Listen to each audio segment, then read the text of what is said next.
이런 부분들이 정권이 바뀔 때마다 시장은 혼란스럽다라고 말씀드릴 수 있고요. 그래서 공급이 굉장히 불안정하다라는 게 최대의 단점이에요. 그러다 보니까 이게 보수와 진보가 계속해서 주거니 받거니 하다 보니까 정책이 치적지우기가 굉장히 국민들한테 지쳐 있어요.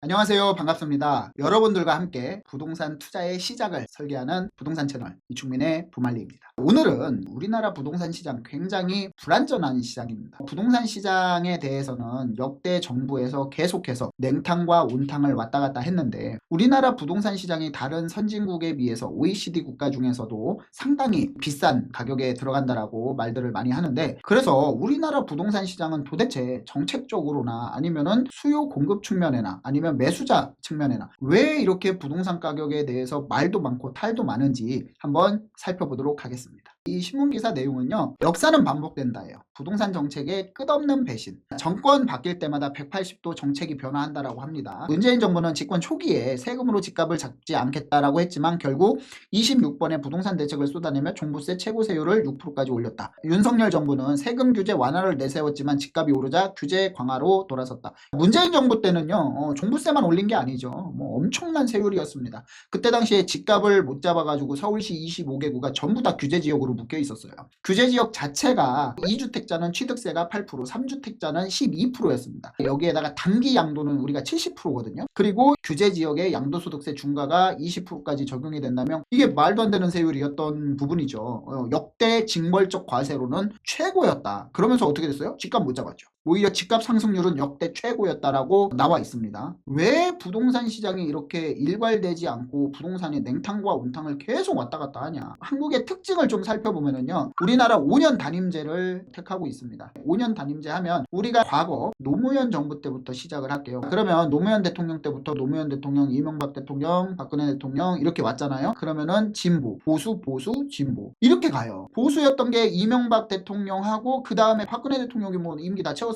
그러다 보니까 이게 보수와 진보가 계속해서 주거니 받거니 하다 보니까 정책이 치적지우기가 굉장히 국민들한테 지쳐 있어요. 그래서 우리나라는 5년 단임제가 사실상 큰 정책의 문제점, 걸림돌이 된다. 그렇기 때문에 정말 필요하고 내가 이 정책을 만들어서 효과를 보려면 8년, 10년 걸리는 걸 절대 안 합니다. 정부에서는 실질적으로 내 임기 내에 뭔가를 보여준다야 되는 그런 부분 때문에 절대 5년, 8년, 10년 뒤에 정책 효과가 나오는 것을 하지 않는 게 일관성이 굉장히 부족한 거예요. 우리가 경험을 하지 않습니까? 과거에 오세훈 서울시장 할 때, 그 다음에 박원순 서울시장이 되고 나서 어땠어요? 그 뉴타운하고 도시 정비 사업들을 전부 다 해제해서 도시 재생 사업으로 바꾸지 않았습니까? 하지만 그 일관성, 잘못된 일관성 때문에 실질적으로 지금의 이 부작용을 국민들이 뼈저리게 겪고 있는 거죠. 정권 교체마다 규제 완화와 강화를 반복하고 있습니다. 이것도 위에 일관성의 부족과 비슷한데, 그리고 최근 20년 주요 변화는요, 재건축 규제, 종부세 변동, LTV, DTI 조정, 임대차 3법 도입,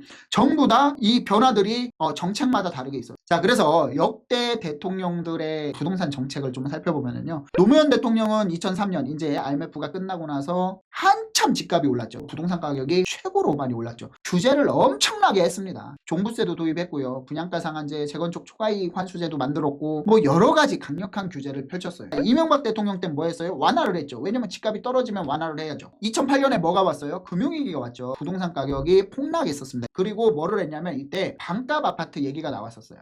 땅은 정부가, 아파트는 분양받은 사람이, 그래서 나중에 팔면 반반씩 나눠 갖는 거. 우리나라는 절대 그런 거 원하지 않죠. 내가 쪽박을 차도 대박이 나도 나 혼자 갖는 걸 좋아하지 누구랑 나누는 거 좋아하지 않아요. 박근혜 대통령 때도 완화를 했죠. 전매 제한 완화라든가 분양가를 자유화. 하지만 문재인 대통령 때 어땠어요? 다주택자들이 투기를 많이 해서 집은 안 부족한데 집값이 이렇게 오르는 거다 해서 규제를 또 엄청나게 했죠. 5년 임기 중에 4년 동안 규제를 했습니다. 문재인 대통령은 조금 비겁했어요. 왜 비겁했냐면 다주택자들을 음지에서 양지로 끌어올려서 세금을 걷기 위해서 주택임대 사업자를 활성화시켰습니다. 주택임대사업자는 실질적으로 박근혜 대통령 때 이제 만들어지고 이제 추진이 됐는데 활성화를 엄청나게 시켜준 거는 문재인 대통령 임기 초기예요. 그러다 보니까 뭐 100채, 200채를 넘어서 뭐 2000채, 3000채 가진 사람들이 생겼어요. 그래서 이런 부분에 대해서 집값이 올라가고 주임사 때문에 집값이 올라간다라는 그런 얘기를 하다 보니까 정책 위반하시는 분들이 뭐라고 했냐면 주택임대사업자는 우리가 만든 게 아니다. 과거에 전 정부 때 만들어서 우리는 사용을 했을 뿐이다 라는 그런 비겁한 변명까지 할 정도로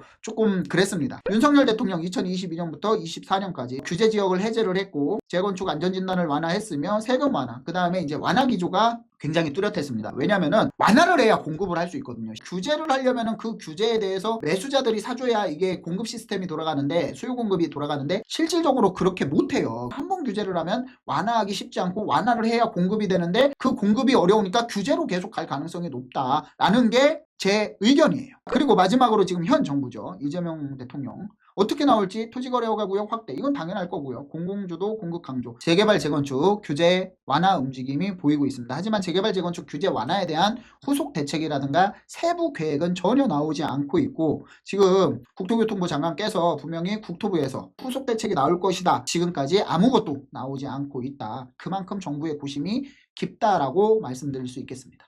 그래서 우리나라 같은 경우에는 도대체 왜 냉탕과 오탕을 왔다 갔다 하고 맨날 국민들은 부동산 가격이 떨어지기를 원하는데 계속 떨어지지 않고 올라가느냐. OECD 상위 국가들과 비교를 해봤고 선진국과 비교를 해봤습니다. 한국 같은 경우에는요, 5년마다 정권 교체, 이게 저는 사실 가장 큰 문제라고 봐요. 제 개인적인 의견을 말씀드리면 저는 4년 연임제가 맞다라고 봅니다. 내가 뭔가 정책을 하려면 뚜렷한 방향을 봐야 되거든요. 정부 정책은 좀 장기적으로 봐야 되기 때문에 저는 4년 연임제로 개인적인 생각은 그게 맞다라고 강하게 생각이 들고요. 5년 정권 교체 때마다 급격하게 정책이 변화가 돼요. 아까 제가 말씀 쭉 드렸죠. 역대 대통령들. 그리고 정권, 정치적인 성향에 따라서 문제가 생기고요. 그 다음에 이게 가장 중요한 겁니다. 선거 민심. 우리나라는 이 부분이 가장 민감할 수밖에 없다. 그래서 정책의 일관성이 굉장히 낮다. 부동산 정책의 일관성이. 미국 같은 경우에는요, 정권 교체에도 기본 금융제도를 유지해요. 우리나라랑 가장 비교되는 데가 일본인데 버블 붕괴가 91년도에 시작을 했죠. 1985년도에 프라자 합의로 인해서 버블 붕괴가 91년도에 시작을 했습니다. 그때 당시에요, 도쿄를 팔면 미국 전역을 산다고 했었어요. 하지만 그 이후에 잃어버린 30년을 겪으면서 장기적인 재개발 정책으로 유지를 했기 때문에 경제 위기 가 대응이 아주 잘 돼요. 정책의 일관성이 굉장히 높게 나타나고, 싱가포르 같은 경우에는 여기는 1960년대부터 공공주택으로 운영을 했어요.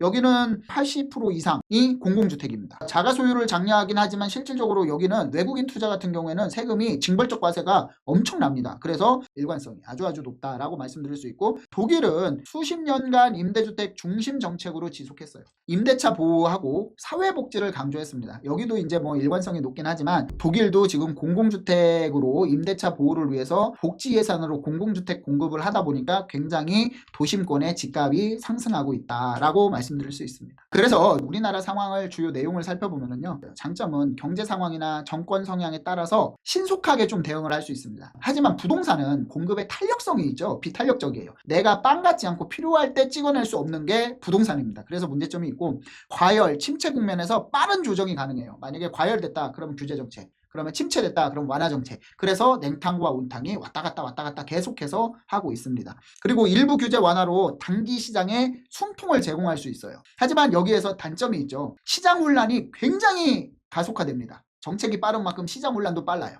지금 97 대책이 나오는데 특히 야심차게 내놓은 공급 대책인데도 불구하고 시장에 부동산 가격이 계속 상승하고 상승폭을 띄웠죠. 그게 무슨 얘기냐면 시장의 혼란이 가속화되고 있다. 그리고 예측 불가능성이 증가된다라는 거예요. 지금 97 대책이 나오고 나서 집값이 좀 잡힐 줄 알았겠죠. 집값을 올리려고 공급 대책을 내놓진 않으니까. 하지만 실질적으로 시장 예측과 다르게 흘러가고 있다. 투자 개발이 지연돼서 공급이 불안정된다. 왜냐면은 재개발이나 정비사업, 재건축 같은 경우에는 장기 플랜이잖아요. 지금 서울시에서 재개발 같은 경우에는 18.5년 걸리던 거를 13년으로 단축을 하겠다, 이렇게 발표를 했지만 아무리 그래도 장기적인 플랜 관점에서 봐야 됩니다. 정부에서 정비사업을 밀어주더라도 이런 장기적인 관점에서 봐야 되는데 이런 부분들이 정권이 바뀔 때마다 시장은 혼란스럽다라고 말씀드릴 수 있고요. 그래서 공급이 굉장히 불안정하다라는 게 최대의 단점이에요. 그리고 실수요자들의 혼란이 가중되고 있어요. 세금이라든가 대출 규제가 수시로 변경되고 시장의 규제라든가 이런 부분들, 그 다음에 시장의 흐름이 굉장히 빠르게 변동이 된다는 게 단점입니다. 지금까지 왜 우리나라 부동산 가격이 상승할 수밖에 없는지 이런 부분에 대해서 한번 짚어보는 시간이었습니다. 우리 모두가 이 상황을 인지하고 한 목소리를 내야만